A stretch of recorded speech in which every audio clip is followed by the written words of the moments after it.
Hello everyone, I hope you are having a wonderful time.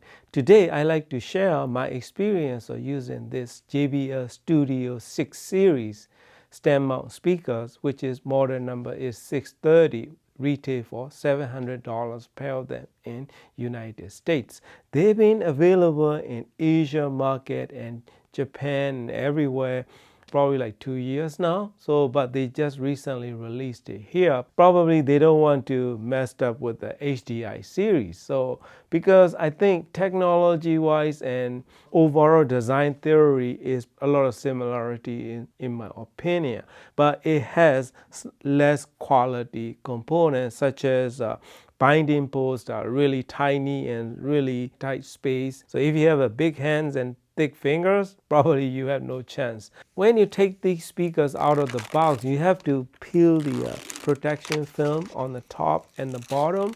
The glossy bottom, if you don't want to scratch it, probably you can leave it, but glossy bottom, I peel them off as well. So the cabinet is vinyl wrap MDF cabinet, but they feature the very same JBL compression driver with HDI horn loaded. Driver is very impressive. The sound is very impressive. The bass driver is 6.5 inch. Overall build quality pretty much reflect the asking price in modern day offering because everything went up as usual. I mean, price to performance, that's where it's really important for me, probably you as well. So I tried this speaker in few different systems in my room. I was thoroughly impressed with the overall sound quality because this room is medium-sized room and the soundscape and depth and scale that it can produce is incredibly good. So much better and so much deeper and wider than the 5 series that I still have, which is I still have JBL Studio 530. So out of curiosity, I try them back to back. So while Studio 5 series have a really good cohesive sound signature with nice immediacy and really nice dynamic sound, its sound is small compared to this 630. 630 is really wide and deep soundstage that it can produce. It can throw you really wide soundstage. You can spread them out really wide, probably as wide as my tower speakers, the Black Tower S1EX sitting, so you can spread that far out and you still get a really nice depth, but then stereo image will suffer. So speaker placement is a little over 5 feet apart with a little over 3 feet behind the speaker with slight toe in. Because of that placement, I get really good depth and very nice stereo image, as well as giving me wide soundstage. Like, is it coming out of the S1EX tower speaker? So that kind of a width that it can produce, especially in upper range of frequency. So this HDI horn loaded compression driver is nothing but impressive sound reproduction.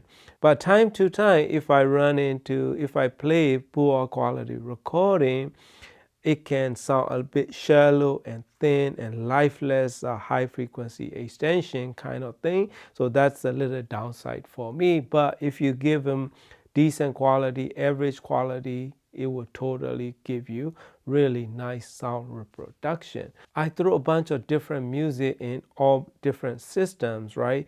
Great White to Led Zeppelin to The Who, I mean everything, Rush, as well as modern pop rock such as Olivia Rodrigo, or like pop music like Dua Lipa or Ed Sheeran or everything. I throw all the music. What really impressed me was how deep it can produce and how wide it can show you the soundscape is.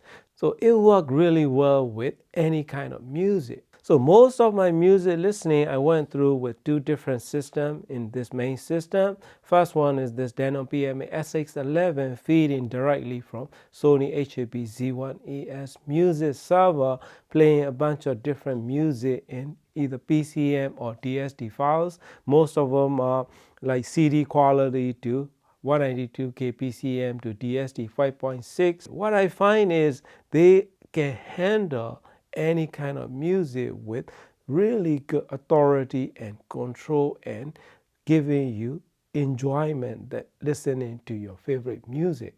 So they are engaging to listen and exciting to listen in overall sound reproduction, and they are dynamic, yet it has nice and polite sound signature in upper range of frequency.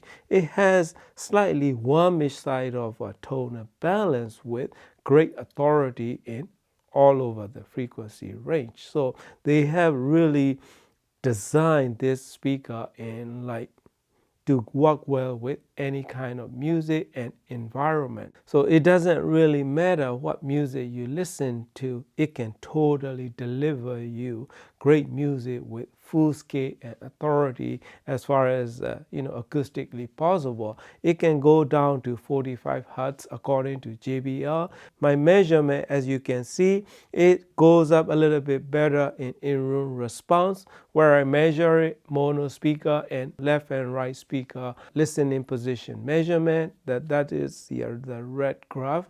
So that's where I took my measurement. As you can see, it's gradually roll off with a little bumpiness, so that is a room response. Then I pair with this Leatherbug R2 Class A full balance pre-stage with this Dina Phrips Aries 212 edition and Iris DTC USB cable feeding from my music server, and using 500 watts Class D mono blocks, the Ice Power mono blocks, driving these speakers. What I find is they work well with any system, either Class AB or this Class A bias PMA SX11 or Class D with R2R front components such as DAC and pre-stage and everything. So that is one thing that I try to do, because I want to do a future file about future video that in the future a lot of people will have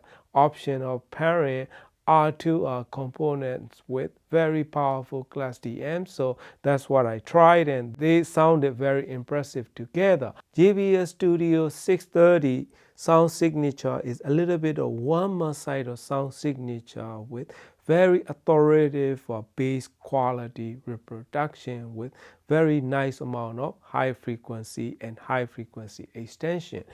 Voices and vocals are very nicely reproduced, natural and very organic sounding. I would say very accurate sounding. Mid-range is nothing but enjoyable to listen, very accurate and articulate notes in all over the frequency range, and very vivid yet spacious notes with a little bit of warmish sound color that it can produce, so which is very enjoyable to listen. High frequency extension, although it may not be very spacious and airy sound with nice extension, but it does have a really good authoritative high frequency extension with nice amount of instrument separation and space between the notes. It can reproduce very well that I don't get bothered by any frequency range. So that is very, very impressive in my opinion for this price point, and bass is a little bit on downside. What I mean by that is quality of the bass is a little bit lacking, like the clarity of the notes, space between the notes, articulated notes are a little bit on a lower side. Some of the very complex music, when they're playing a lot of deep bass lines and kick drums and everything combined, it can be a little bit unsatisfying experience for me, but I'm not complaining. I'm just giving you my actual experience. So, but for the price that you are getting, actual bass quality is pretty impressive for what it can produce. Out of curiosity, I tried back to back with the Bowers & Wilkins 706 S3. So S3 will have better cleaner mid-range and everything, and less cabinet coloration and stuff, but the bass quality, how deep it can go, this JBL Studio 630 totally outperformed that Bowers & Wilkins $2,200 Bookshed speaker. So that is my experience. So this one is very impressive and good quality sounding speaker for the price. That dynamic range, attack, immediacy, and like really good attack with nice warmish tone and balance. Just about right balanced sound signature with really good engaging sound coloration with accurate notes all over the frequency range, except for lowest of the notes, as well as that 45 hertz and that region and upper bass and mid bass regions it can be a little bit lacking sometimes when you play really complex music. Other than that, overall, that's probably due to the cabinet, because the cabinet coloration and cabinet, the vibration is adding in that region. In this price point, a lot of speaker will have some sort of a weakness. Blending with subwoofer is very easy and seamless. I cross them over at 55 hertz and it worked wonderfully well, and subwoofer just simply disappear. Overall sound is very uniform and really good soundscape, that deep, rich and engaging sound that it can produce together.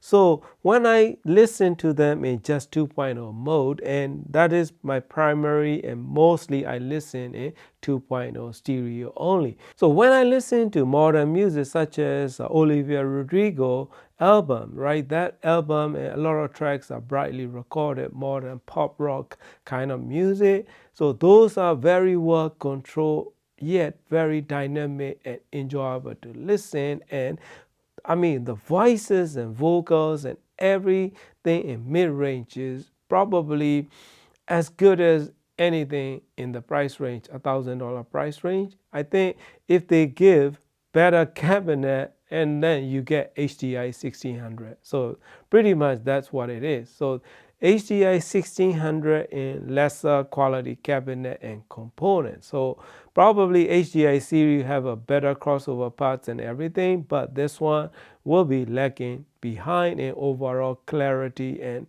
everything combined. But for the price that we are getting, is very impressive sounding, especially mid-range accuracy and very good high frequency extension with really articulate notes in upper mid-range and mid-range area, as well as mid-band of a bass region. So those are my highlights, and really good speaker that you can buy in the market today for $700. And build quality, I don't think I can complain anything for what you're getting in current market and current pricing structure of these companies, right? Everything went up like $200. I think JBL is one of the company that don't increase much. So the performance, sound quality, musicality, and overall tone and balance, nothing but engaging to listen and nothing but enjoyable speaker and very good price to performance and sound quality that you can have. Highly recommended, my friend. Thank you very much for watching and happy listening.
bass, Mr. Torigoe Keisuke-san.